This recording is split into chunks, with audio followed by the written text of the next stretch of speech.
आगे बढ़ेंगे। बुलेटिन में एक बड़ी खबर आपको बताएं। जम्मू कश्मीर के कुलगाम में सर्च ऑपरेशन जारी है। अखल इलाके में सर्च ऑपरेशन का तीसरा दिन। इलाके में 2 आतंकियों के छिपे होने की आशंका है। कुलगाम में कल 3 आतंकवादी मारे गए थे। अखल इलाका जहां पर सर्च ऑपरेशन का तीसरा दिन, 2 आतंकवादियों को यहां पर ढेर किया गया है। इनके शव प्राप्त हुए हैं। 3 आतंकी कुल मारे गए हैं। अखल इलाका जहां पर लगातार सर्च ऑपरेशन को अंजाम दिया जा रहा है।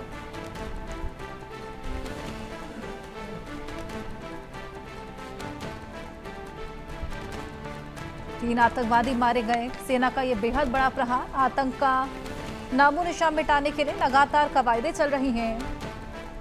अखल इलाका है जहां पर सर्च ऑपरेशन का तीसरा दिन और लगातार सेना की तमाम टुकड़ियां जगह जगह आतंकवाद को ढेर करने में लगी हुई हैं। हमारे साथ हमारे सहयोगी आशिक मीर जुड़ गए हैं, उनसे और जानकारी लेंगे। आशिक, कुलगाम में लगातार सर्च ऑपरेशन चल रहा है, क्या स्ट्रैटेजी अपनाई जा रही है? कितने आतंकवादियों के छिपे होने की खबर? देखिए हर्षा, बिल्कुल जिस तरह से ये ऑपरेशन 2 दिनों से लगातार चल रहा है कुलगाम के अखल फॉरेस्ट एरिया में, जहां पर सुरक्षा बलों और आतंकियों के बीच में मुठभेड़ अभी भी जारी है और इस मुठभेड़ में अभी तक 2 आतंकी जो है वो मारे गए, जिनके शव भी बरामद हुए हैं। और ये भी खबर है कि एक आतंकी जो है वो घायल पड़ा हुआ है, लेकिन अभी भी वहां पर सुरक्षा बलों को ये इनपुट है कि और 2 आतंकी हो सकते हैं जो इन घने जंगलों में अभी भी छुपे हुए हैं, जिसके लिए अब सेना ने पैरा कमांडोज को जो है इन घने जंगलों में उतारा है ताकि इन आतंकियों का जल्दी से सफाया हो जाए। आपको ये भी बताना चाहूंगा हर्षा कि जिस तरह से बीते हफ्ते से लेकर अब तक जो है 8 आतंकी जो है अभी तक मारे गए हैं 3 अलग अलग एनकाउंटर्स में। और सबसे बड़ी बात, जो पहलगाम में आतंकी घटना घटी थी उसके मुख्य आरोपी जो हाशिम मूसा थे वो भी एनकाउंटर में मारे गए हैं और उनसे भी भारी असला और गोला बारूद बरामद हुआ है। साथ ही साथ M4 कार्बाइन राइफल के साथ साथ AK-47 राइफल जो है वो भी इन आतंकियों से बरामद हुई है।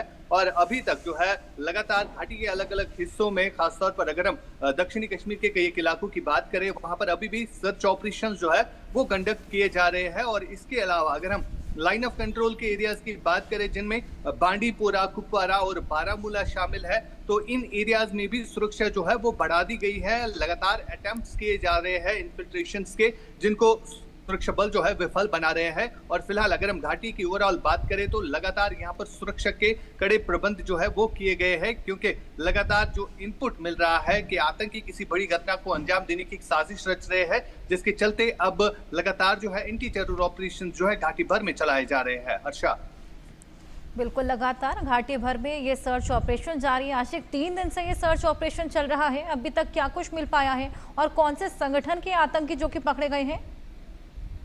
देखिए अभी तक अगर हम बात करें तो लगातार जो एनकाउंटर इस समय कुलगाम के अखाल फॉरेस्ट एरिया में चल रहा है, जिसमें 2 आतंकियों के शव भी बरामद हुए हैं। हालांकि सूत्रों के अनुसार ये भी पता चला है कि एक और आतंकी जो है वो घायल है और जिसके लिए जो है अब लगातार वहां पर प्रयास जो है जारी है कि उसको किस तरह से न्यूट्रलाइज किया जाए। और साथ ही साथ अगर हम संगठनों की बात करें तो लश्कर ए तोयबा जैसे आतंकी संगठन के साथ ये आतंकी जो है जुड़े हुए थे, जिन्हें फौज ने जो है वहां पर घेरा हुआ था। और लगातार इसी तरह जो है एंटी टेरर ऑपरेशंस पूरे घाटी भर में चलाए जा रहे हैं। और साथ ही साथ अगर हम हिंटरलैंड्स की बात करें, जहां पर सुरक्षा बलों को कई सारी दिक्कतें भी आ रही थी और जो लगातार घाटी के जो पहाड़ी क्षेत्र है वहां पर भी बारिशें हो रही थी, तो इन बारिशों के कारण ऑपरेशंस कंडक्ट करना जो है सुरक्षा बलों के लिए काफी चुनौतीपूर्ण भी होता है। और इन हालातों में जो है सेना के पैरा कमांडोज को ये क्षमता रहती है कि किस तरह से ऑपरेशंस को एग्जीक्यूट किया जाए। और इसी तरह हमने 3 जो बड़े एनकाउंटर अभी तक घाटी में हुए हैं, लगातार ये सर्च ऑपरेशन जारी और तमाम सफलताएं भी हाथ लगी हैं। देखना होगा कितने और आतंकी आगे पकड़े जाते हैं। बहुत शुक्रिया।